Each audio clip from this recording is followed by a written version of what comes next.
सर्वसामान्यांच्या हक्काचा आवाज जागर जनस्थान।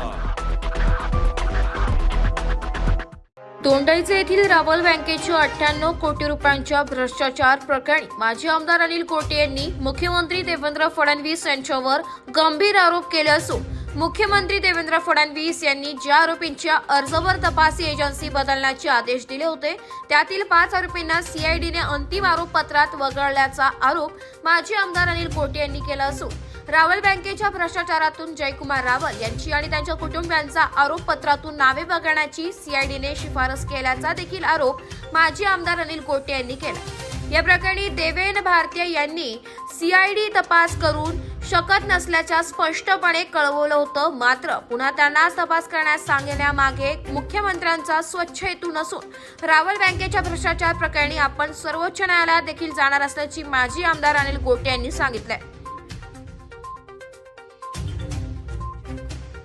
काय नेमकं रावल बँकेसंदर्भात प्रकरण आहे। गेल्या 20 वर्षापासून जयकुमार रावल या कोर्टातून त्या कोर्टात, या मंत्र्याकडून त्या मंत्र्याकडे असं करून आपली अटक टाळत आहेत आणि राज्याचं दुर्दैव आहे ते महाराष्ट्राचे मुख्यमंत्री त्यांना फाशीचे घालतात। सगळ्यात धक्कादायक गोष्ट अशी की मुख्यमंत्र्यांनी आरोपींच्या अर्जावर ज्यांना पोलीस शोधतायत याच्या अर्जावर सांगितलंय की तपासी एजन्सी बदलून टाका। ज्या तपास एजन्सीने आधी सांगितलं होतं सीआयडीने की आम्ही तपास करू शकत नाही, त्यांच्याकडेच पुन्हा दिली। हे सरासर घटनेने दिलेल्या अधिकाराचं उल्लंघन आहे। मुख्यमंत्र्यांना नव्हे, देशाच्या राष्ट्रपतीला सुद्धा असे आरोपीच्या अर्जावर सह्या करायचे अधिकार नाहीत आणि आदेश द्यायचे अधिकार नाहीत। आपण केलेल्या आरोपामधून जे काही दोष पत्र दाखल झाले आहे आणि काय आपला आरोप काय आणि काय मुख्यमंत्री कोणाचे नाव वगळण्यात आले? आता प्रकरण रावल सहकारी बँक याच्यामध्ये 58 कोटी रुपयाचा फ्रॉड हे प्रकरण आहे।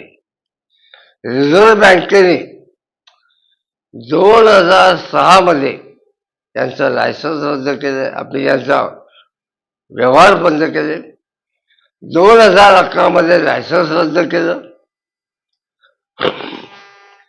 सहकार खात्याचे 3 अहवाल, सीआयडीचे 3 अहवाल आणि एसआयटीचा 1 अहवाल, असे 7 अहवाल आहेत ज्यामध्ये रावळांना दोषी मानलेलं आहे।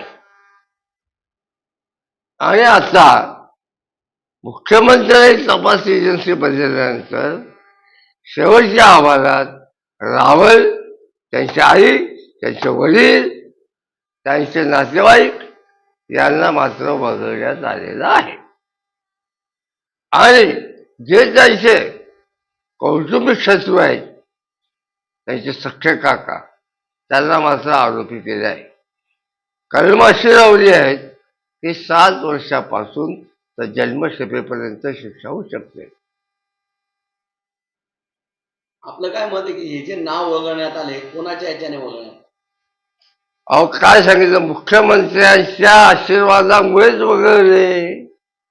6 लोकांनी अर्ज केला आणि 5 लोक आरोपी मधला वगळले। आता आपली मागणी आणणार मागणी कुणाकडे करू मी? हे न्यायालयीन प्रकरण, आता न्यायालयात निकाल लागेल, आता सर्वोच्च न्यायालयात लागेल।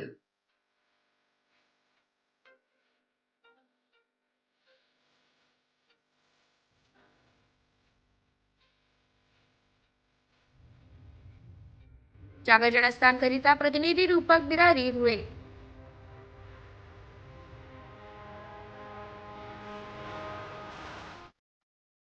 आत्मा मालिक हॉस्पिटल तर्फे दिनांक 1 डिसेंबर 2024 पासून आरोग्य तपासणी शिबिर सुरू करण्यात आले।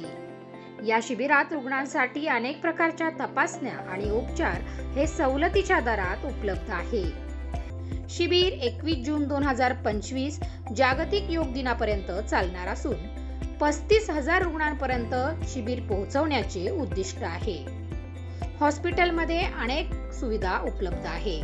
तसेच एक्स-रे, सिटी स्कॅन, सोनोग्राफी, 4 अत्याधुनिक operation theatre, cath lab, dialysis machine, फुफ्फुस, मेंदू, किडनी व हृदयविकारासंबंधी सर्व सुविधा हॉस्पिटलमध्ये उपलब्ध आहे. 100 खाटांचे मल्टी स्पेशालिटी हॉस्पिटल. या सर्व गोष्टींचा नागरिकांनी या संधीचा लाभ घ्यावा असे आवाहन